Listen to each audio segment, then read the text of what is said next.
औज़ुबिल्लाहिमिनश्शैतानिर्रजीम बिस्मिल्लाहिर्रहमानिर्रहीम। दोस्तों, आज हम बात करेंगे एच पाइलोरी इन्फेक्शन के बारे में। एच पाइलोरी इन्फेक्शन दरअसल एक बैक्टीरियल इन्फेक्शन है, यानी हेलिकोबैक्टर बैक्टीरिया की पैदा करदा इन्फेक्शन। ये एक स्पाइरल शेप बैक्टीरिया होता है, जैसे धागे का गोला होता है या जैसे धागे के पेच दे के गोला बनाया जाता है ना, इस तरह ये लंबा गोला नमा एक बैक्टीरिया होता है जो स्टमक में इन्फेक्शन का सबब बनता है, ड्यूडेनम में इन्फेक्शन का सबब बनता है। इसकी सबसे पहले दरियाफ्त 1982 में ऑस्ट्रेलियन डॉक्टर्स हैरी मार्शल और रॉबन वारन ने की। उन्होंने एक गैस्ट्रिक अल्सर के मरीज के अंदर इस बैक्टीरिया को मौजूद पाया। यह बैक्टीरिया एसोफेगस, स्टमक, कॉलन और रेक्टम से मुंसलिक है, इन्फेक्शन पैदा करता है और बाद में इन्फेक्शन से अल्सर की पोजीशन पैदा हो जाती है। अब हम इसकी अलामात की तरफ आते हैं कि इसकी अलामात क्या हैं। 90% मरीजों में जिनमें एच पाइलोरी पॉजिटिव होता है, उनमें कोई शदीद किस्म की अलामत नज़र नहीं आती। बहुत कम अलामात होती हैं 90% मरीजों में। जब तक ये इन्फेक्शन क्रिएट नहीं कर लेता, उस वक्त तक इसकी अलामात नज़र नहीं आती, कोई अलामात का इजहार नहीं होता। ये बैक्टीरिया सबसे पहले असल में ये दर हकीकत स्टमक की म्यूकाइड लाइनिंग में होता है। ये पहले इन्फेक्शन पैदा करता है, उसके बाद इन्फेक्शन से जख्म बनते हैं, क्योंकि मैदे की एसिडिटी भी बढ़ जाती है। इसमें की सबसे बड़ी खासियत ये है कि इसको जो स्टमक एसिड है वो इसको खत्म नहीं कर पाता। इसकी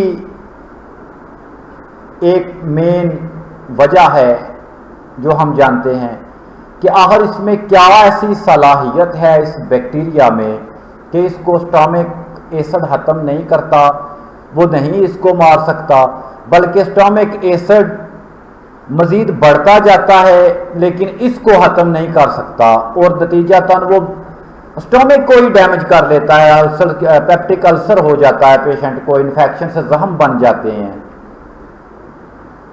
लेकिन ये बैक्टीरिया खत्म नहीं होता। अब सवाल ये पैदा होता है कि मैदा के तेजाब में ये एच पाइलोरी जिंदा कैसे रहता है। ये बैक्टीरिया एक एंजाइम यूरिएज प्रोड्यूस करता है which converts the chemical urea to ammonia। H pylori के गिर्द अमोनिया की प्रोडक्शन उसे एसिडिटी ऑफ स्टमक से न्यूट्रलाइज करती है, उससे अलग कर लेती है, उससे नुकसान नहीं होने देती, जिसकी वजह से इसको स्टमक तेजाब, स्टमक एसिड इसको किल नहीं कर सकता। रहा सवाल इसकी अलामात का। एक्यूट इन्फेक्शन में अब्डोमिनल पेन, सबसे अहम बात कि इसका दर्द इस बैक्टीरिया की वजह से पैदा होने वाली इन्फेक्शन में जो मरीज दर्द महसूस करता है वो उस वक्त महसूस करता है जब उसका स्टमक एम्प्टी होता है, खाली होता है, उसमें खुराक मौजूद नहीं होती, या फिर खाना खाने से 3 से 4 घंटा के बाद या 2 घंटा के बाद वो अपने पेट में दर्द महसूस करता है। एक्यूट केसेस में मतली वगैरह आती है। सीवियर केसेस में जब ये अपना फुल होल्ड कर लेता है, इन्फेक्शन बढ़ जाती है, तो पेप्टिक अल्सर की पोजीशन पैदा होती है या ड्यूडिनल अल्सर पैदा हो जाता है। कैब वगैरह मरीज को शुरू हो जाती है। एच पाइलोरी के मरीजों में बाज मरीज तो ऐसे होते हैं जिनको डायरिया लाहक हो जाता है, बाज ऐसे होते हैं जो कॉन्स्टिपेशन का शिकार हो जाते हैं। इसमें पहाना स्याह रंग का हो जाता है क्योंकि ब्लड की उसमें अमेजिश हो जाती है। बाज़ ताज़ा ब्लड भी आना शुरू हो जाता है। ये इसकी इंतहाई अलामात हैं। जब ये बीमारी इंतहा पे पहुंच जाती है, जब ये बैक्टीरिया इन्फेक्शन करते हुए मुकम्मल तौर पे डैमेज कर देता है, तो फिर उस वक्त ये अलामात आती हैं।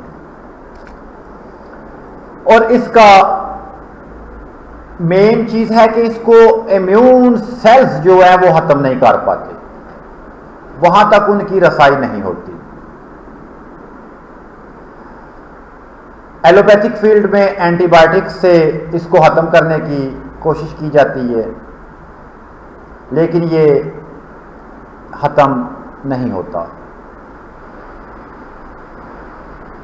मुख्तलिफ एंटीबायोटिक्स दिए जाते हैं। अमॉक्सिल दिया जाता है, क्लेरिथ्रोमाइसिन दी जाती है, या फिर उसमें एसिडिटी को कम करने के लिए ओमेप्राजोल, इसोमेप्राजोल, पेन के लिए मेट्रिंडाजोल दी जाती है, फ्लेजिल वगैरह, लेकिन उससे यह बैक्टीरिया ख़त्म नहीं होता। आज हम जानते हैं इसका होम्योपैथिक इलाज, कि होम्योपैथिक की कौन सी अद्वियात हैं जो इसको 100% ख़त्म कर देती हैं। स्टूल टेस्ट में ये नेगेटिव आ जाता है। उससे पहले हम ये कहना ज़रूरी समझेंगे कि इसमें ये जो बैक्टीरिया फैलता है ये पर्सन टू पर्सन है। जो अब तक की रिसर्च है उसके मुताबिक एक मरीज से दूसरे मरीज में यह जाता है, लेकिन इंतहाई क्लोज लिंक की वजह से, क्योंकि ये लॉब में होता है। मियाँ बीवी से ये में अगर एक किसी को है तो दूसरे को हो सकता है,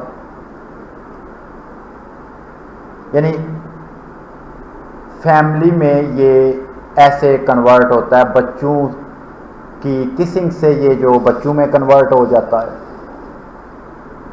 लिहाजा सबसे पहले तो ये जानना ज़रूरी है कि ये लुआब में भी लुआब तक पहुंच जाता है। अब हम इसके इलाज की तरफ आते हैं। सबसे पहली हम इसमें मेडिसिन जो देखते हैं वो Glycyrrhiza glabra homeopathic mother tincture है। दोस्तों, जैसा कि आप जानते हैं कि हमारे चैनल यानी शम्स मेडिकल में ज़्यादातर बहस मदर टिंक्चर फार्म पे की जाती है, क्योंकि इसमें मायूसी का चांस नहीं होता और इसमें बहुत ज़्यादा मेहनत भी नहीं। Glycyrrhiza glabra homeopathic mother tincture. Glycyrrhiza homeopathic mother tincture H pylori bacteria को एरेडिकेट करती है, उसके खात्मा में इस्तेमाल होती है। Peptic ulcer, oesophageal ulcer, duodenal ulcer में इसका इस्तेमाल इब्तदाई दौर से चला आ रहा है। ये बैक्टीरिया को ख़त्म करने के साथ साथ अल्सर को भी ख़त्म करती है, यानी कि हमारी होम्योपैथिक मेडिसिन में ये टॉप 10 मेडिसिन में शुमार की जाती है। इसकी मिकदार खुराक 10 से 20 ड्रॉप्स दिन में 3 मरतबा है नीम गर्म पानी में। दूसरे नंबर की मेडिसिन है करकुमा लौंगा होम्योपैथिक मदर टिंक्चर। ये हाईली इफेक्टिव है एच पाइलोरी बैक्टीरिया को किल करने में और जख्मों को मुंदमिल करने में। जो स्टमक में या ड्यूडेनम में अल्सर पैदा हो चुका है उसको ख़त्म करने में ये इंतहाई हाईली इफेक्टिव मदर टिंक्चर मानी जाती है। लेकिन इसमें इसकी जो आपने इस्तेमाल करवाना है उसमें 100 ड्रॉप्स में से फॉर एग्जांपल आपके पास 10 ml है, उसमें 200 ड्रॉप्स 10 ml में होते हैं, उसमें कम अज़ कम आपने 10 ड्रॉप्स जो हैं वो paper nigrum homeopathic mother tincture के मिक्स करने हैं, वरना अकेली करकुमा लौंगा होम्योपैथिक मदर टिंक्चर जो है वो सूदमंद नहीं साबित होती। इसकी मिकदार और आप 10 ड्रॉप्स से 20 ड्रॉप्स तक दिन में 3 मरतबा आप लिख सकते हैं, आप किसी पेशेंट को दे सकते हैं। तीसरे नंबर पे है asafoetida homeopathic mother tincture. Asafoetida homeopathic mother tincture एक नेचुरल अल्कली है हमारे पास, एसिडिटी को ख़त्म करती है और एच पाइलोरी इनहिबिटर भी है, एच पाइलोरी को रोकती है, उसके सामने ढाल बनती है एसाफोइटिडा होम्योपैथिक मदर टिंक्चर। जो डकार आते हैं पेशेंट को एच पाइलोरी के मरीज़ को, पेट में अफारा हो जाता है, कॉन्स्टिपेशन हो जाती है, इस तरह की अलामात को, जलन होती है, मैदा में दर्द होता है, उनको कम करने में एसाफोइटिडा होम्योपैथिक मदर टिंक्चर जो है वो एक कमाल की होम्योपैथिक मदर टिंक्चर है। इसकी डोज 10 ड्रॉप से 20 ड्रॉप तक दिन में 3 मरतबा। आगे जिंजीबर होम्योपैथिक मदर टिंक्चर है। Zingiber homeopathic mother tincture inhibit the development of H pylori यानी हेलिकोबैक्टर पाइलोरी बैक्टीरिया को, ये इसकी प्रोडक्शन को ये रोकने वाली दवा है और हेलिकोबैक्टर बैक्टीरिया की वजह से पैदा होने वाली अलामात के अगेंस्ट अलामात रखती है, उसका दफा भरपूर करती है और बैक्टीरिया को ख़त्म करने की सलाहियत भी रखती है। इसकी डोज 10 से 20 ड्रॉप्स दिन में 3 मरतबा नीम गर्म पानी में। एलोज होम्योपैथिक मदर टिंक्चर उन पेशेंट में इस्तेमाल की जाती है जिनमें कॉन्स्टिपेशन का मसला भी होता है। एलोज एक highly anti H pylori bacteria है, ये बैक्टीरिया को किल करती है एलोज। इसकी मिकदार खुराक 10 से 15 ड्रॉप्स दिन में 3 मरतबा। आगे कैमोमिला होम्योपैथिक मदर टिंक्चर है। कैमोमिला होम्योपैथिक मदर टिंक्चर एक ऐसी मदर टिंक्चर है जो फौरी तौर पे COX-2 इनहिबिट करके पेन को रिलीफ देती है और इसकी ये एंटी इन्फ्लामेटरी ड्रग्स में भी ये शामिल होती है। इन्फेक्शन हो जहाँ पे भी उसको ख़त्म करने में ये कमाल के असरात रखती है। इसका सानी कोई नहीं नज़र आया मुझे, यानी फौरी तौर पे ये अपना असर शुरू करती है और फौरी तौर पे मरीज़ को सुकून देती है।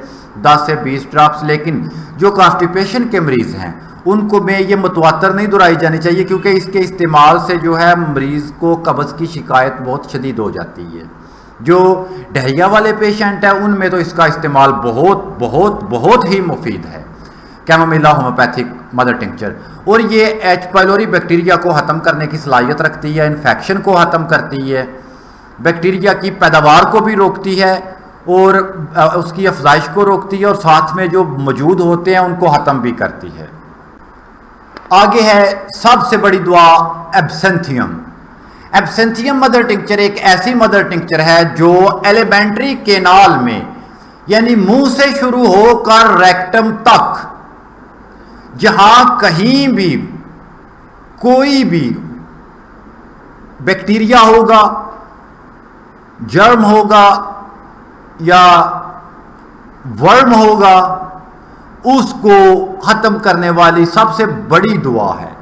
पेट के कीड़ों से लेकर पेट में नुकसानदेह बैक्टीरिया तक खत्म करने की सलाहियत रखती है एब्सेंथियम होम्योपैथिक मदर टिंक्चर।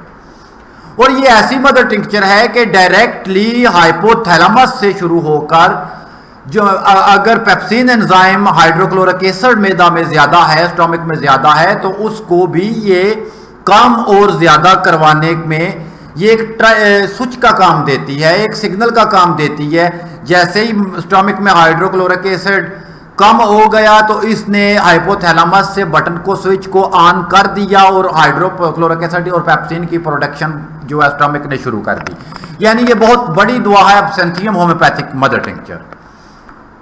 इससे आगे है azadirachta indica homeopathic mother tincture, जो हमारे होम्योपैथी में सबसे बड़ी anti viral, anti bacterial, anti fungal medicine है। इन्फेक्शन को खत्म करती है, जख्मों को मुंतमिल करती है।